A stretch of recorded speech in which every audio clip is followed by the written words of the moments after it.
Pasukan Rusia diketahui telah maju di Donbas dan menguasai sebagian besar wilayah Luhansk. Pertempuran yang sangat intens dilaporkan sedang terjadi di kota Severodonetsk, kota Luhansk terbesar di bawah kendali Ukraina. Menguasai kota Severodonetsk dan kota terdekatnya, Lysychansk dianggap akan memungkinkan Rusia untuk menargetkan Sloviansk lebih jauh ke barat di wilayah Donetsk. Terbaru juga beredar rekaman yang menunjukkan pertempuran di dekat Avdiivka. Rekamannya ramai beredar di Telegram pada Rabu 15 Juni 2022. Dalam keterangan unggahan disebutkan ada pengepungan 15.000 kelompok militan Ukraina.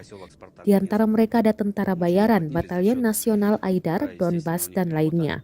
Mereka lah yang setiap hari membombardir Donetsk, Makeyevka, Yasinovataya, dan Gorlovka, klaim Rusia.